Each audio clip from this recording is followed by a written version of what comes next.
Hey there, is your day going okay?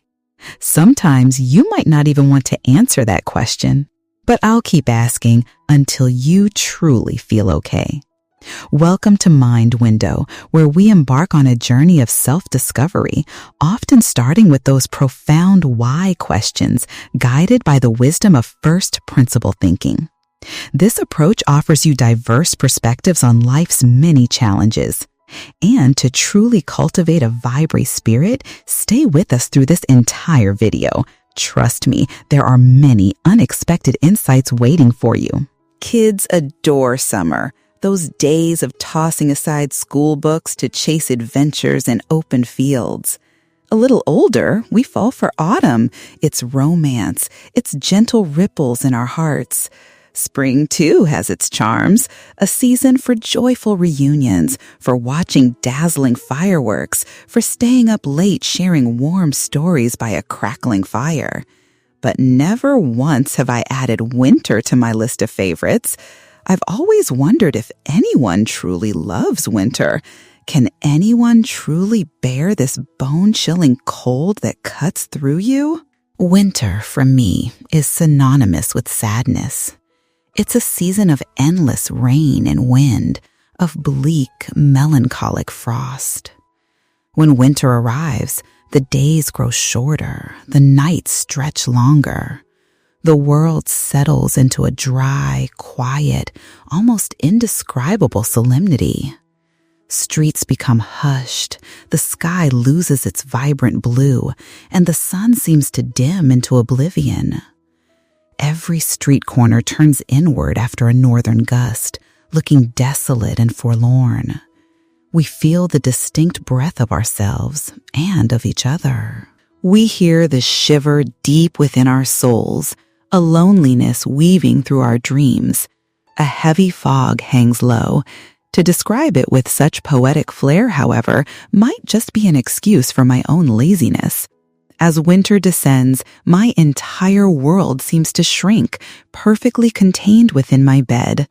All I want is to be a tiny cat curled up in warm blankets and soft pillows, just living out the winter. And then I'll inevitably sigh, what have I even accomplished, while time silently turned the pages of my calendar? When the weather turns brutally cold, animals begin to hibernate. Every species, from insects and reptiles to birds and primates, seeks out a cozy nest, a hollow tree, a dense thicket of bushes, or a deep, dark cave. Then they curl up, taking a long, deep sleep through the freezing winter. Hibernation is a survival strategy, allowing animals to escape the frigid temperatures and conserve energy when winter's chill takes hold. How wonderful, I used to think, watching cartoons and nature shows, seeing those little bear cubs snoring peacefully in their dens. I believed this winter sleep wasn't just ordinary sleep. It was a biological marvel, a wonder of nature, a true miracle for the bears. I longed for that miracle myself. If only the whole world could go to sleep during winter, only to awaken when spring arrived. Surely half our sorrows would vanish then. Alas, humans cannot imitate bears and sleep through the winter months. In a state of no physical activity, no eating, no hygiene, no waste excretion, humans would suffer heart failure, blood clots, organ damage, blood poisoning, and memory loss.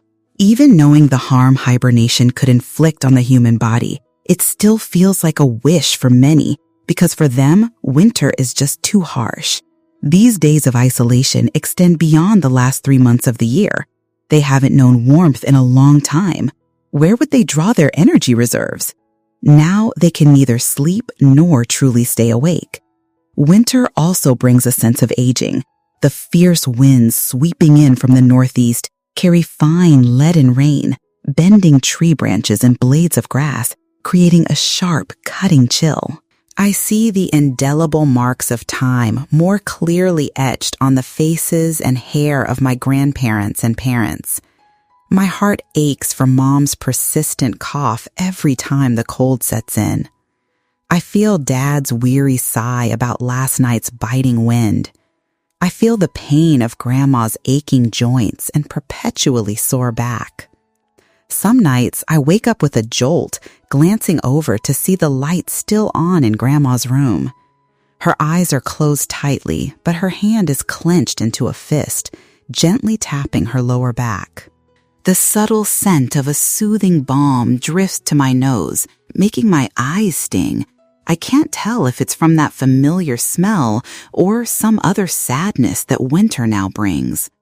A child climbs onto the bed, placing a small hand on Grandma's back, wishing for some magic to make the pain disappear. Their eyes well up, unsure why. They can't accept witnessing their grandparents and parents, the people they love, growing old. The child's growth means the slow aging of their parents. It's when they notice their father's back beginning to stoop, when they see their mother's forehead covered with wrinkles. As they age, parents often revert to being like children again. Over time, the roles of children and parents seem to reverse. The children become adults, and the parents become cautious children. They fear loneliness. They fear being forgotten by their children. They fear their slowness will burden their children. That day at a bus station, I saw a father and daughter walk in. They were probably on a trip back to visit family. The father shadowed his daughter constantly, as if afraid she'd drift away. Every time she scanned her phone to pay, he'd watch, wide-eyed with amazement. When he heard her arranging their itinerary, he'd just nod in agreement, as if one more word from him might cause her trouble. He noticed her phone was dying and quickly took out a charger, plugging it in for her. But then she realized he'd only connected the phone to the charger, not the charger to the outlet. In that moment, the dad became flustered, blaming himself for being so useless. Even when he needed to use the restroom, he'd quietly ask her, "Honey, could I quickly step away to use the restroom?"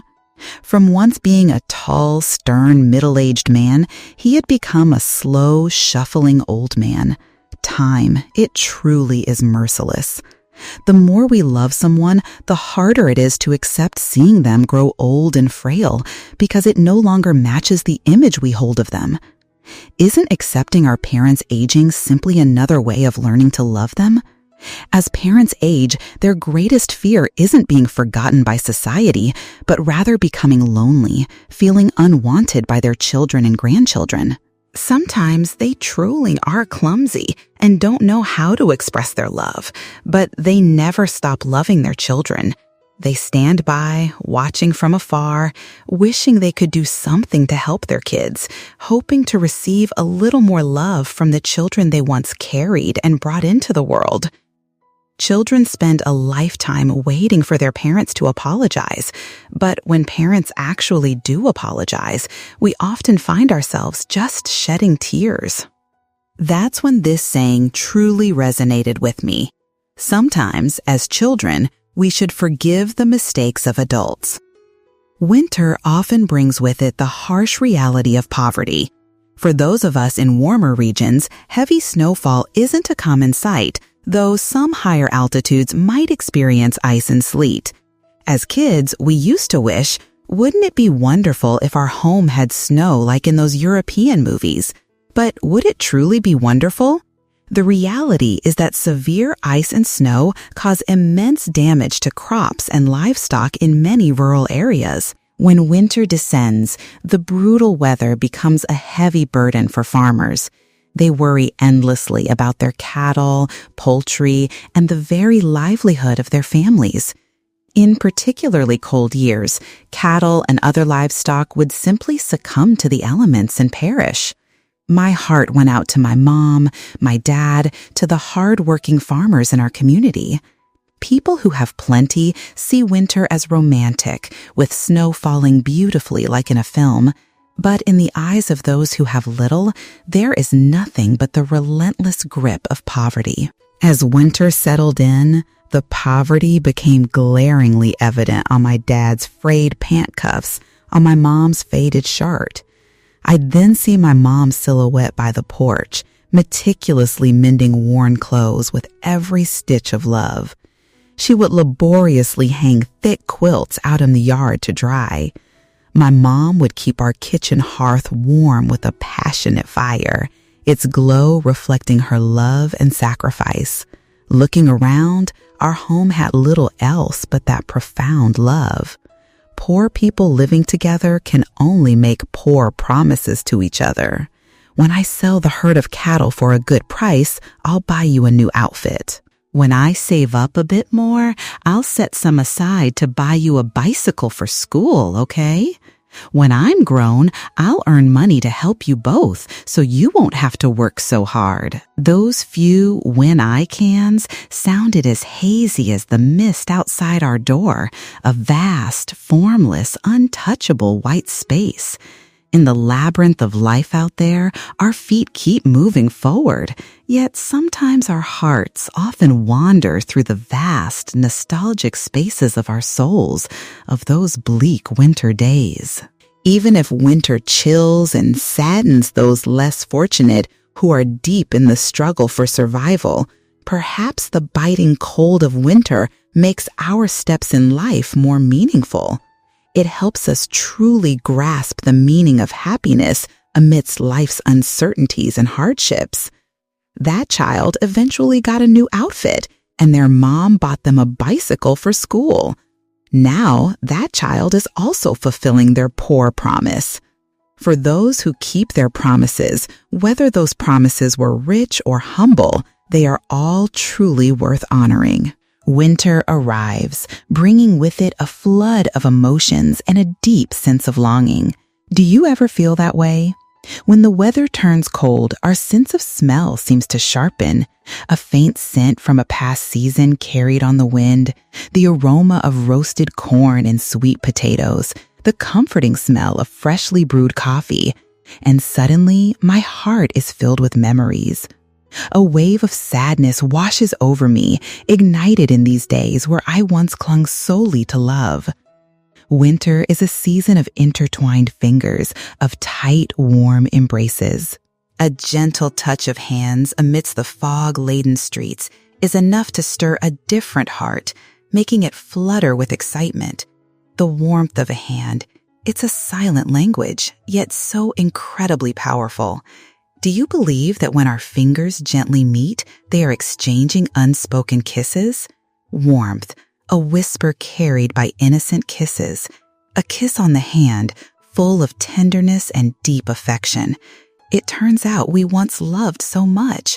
Forgetting the dreary gray of the streets, just seeing each other would automatically bring a smile to our faces. Winter makes every embrace feel more fervent and every moment of loneliness terrifying. Someone once told me that if you have to break up, don't do it in winter because winter is simply too cold for goodbyes. But honestly, if a separation and heartbreak are destined, any season will feel desolate. How can the cold of the weather ever truly overcome the coldness in a person's heart? The very things that can make this chilly season warm and vibrant can also, in an instant, turn a blooming spring into utter decay. Why do people who love each other sometimes not end up together? That's precisely why some loves survive winter, only to wither and die after a spring night. When I see relationships fall apart, when two people navigate so many ups and downs, overcome every hardship, yet ultimately don't stay together, when I see them still loving each other but saying goodbye, I've always wondered why. I used to suspect there was something hidden behind such a separation, a betrayal, a change of heart, some stranger stepping in. But later, I realized that just because you love each other doesn't mean you'll be together forever. We cannot feed each other with starlight, he said. Please don't cry. Reading those lines of poetry still chokes me up. We long for a passionate love, and we all think that to love means to give our all. But then life, with its endless worries, throws cold water on us, waking us up. Even so, my dear, I still want to tell you this. No matter what happens tomorrow, I hope you always understand how much we loved each other. that I told a million stars about you, about us, about the love I always cherished. Winter closes the annual cycle of the earth, but it is not the end of anyone's life. People often reject any idea of death because it equates to nothingness. But life itself is formed from a whole, from conception to passing. Each step has its own richness. The end of life is still life. Plants are ever-changing, naturally giving their all to be green, to be vibrant, then to wither. Whether it's the harsh, scorching sun or the earth-shattering downpour, they patiently cling to the soil to survive and exist. That's how we learn that the 4 seasons are born into life with their own rules. You need the scorching heat of summer to appreciate the gentle softness of autumn. You need the harshness of winter to truly see how radiant spring can be. For humans, winter often stirs a sense of poignant reflection, perhaps because the human heart carries more weight than that of plants. When a loved one is in your arms, your heart carries a warm summer. When they leave, only a stormy sky remains. But you know what? We don't lose them. I once read a quote that said, "You don't lose them, you return them." We don't lose them, we simply let them return to themselves, and they, in turn, return your life back to you. There are people whose presence never truly blends with ours, yet they are the ones who guided us through life's currents, both smooth and rough. There are days when the sky holds no sunshine, the clouds drift silently, and the wind is gentle. Sitting and sipping warm tea, visiting a familiar cafe with a friend, quietly letting yourself get lost in the flowing melody of a song. Watching people pass by, coming and going, your heart feels light. Winter, when you think about it, is more interesting than I imagined. The 4 seasons come and go, close then distant. Every season is the same. It comes and goes, just as life changes with the passage of time, urging us forward. When winter arrives, we cherish even more the landscapes that were once fresh and vibrant, now lying still in the bitter cold. But what does it matter? It's the cycle, the rotation, and the shifting of life. It's human fate. Who hasn't been through winter, right? You know, there's a beautiful phrase in English, appreciate the warmth of the sun in winter. It speaks of the winter sun, that pleasantly warm feeling under the sunlight in the middle of winter. It's the feeling of sunshine flooding a room, sparkling as it filters through your fingers. It's the feeling of being reborn after long, gloomy, rainy days. It's the feeling of being warmed and recharged with loving energy. Everything will pass. Tomorrow, the sun will shine brightly again. I'm sorry for the dream that just passed. I'm sorry for the unfamiliar pain that's now distant. I'm sorry for the lingering joy, that smile that sometimes tastes bitter in my heart. I'm sorry for those winter nights, my body warm and sheltered in a peaceful hand. I'm sorry for forgetting to learn to forget someone with me. There's a love that survived winter, only to die after a spring night. There's someone who took peace to a distant, shoreless place. There's someone who sowed deep trust in each other, an image that can't be separated. There's someone who went far, far away and never came back. Thank you for joining us today on Mind Window. If this journey into the hidden corners of the heart resonated with you, please consider giving this video a like, subscribing to our channel, and sharing it with someone who might need to hear these words. We'd also love to read your thoughts and reflections in the comments below. Until next time, keep exploring the depths of your own mind window.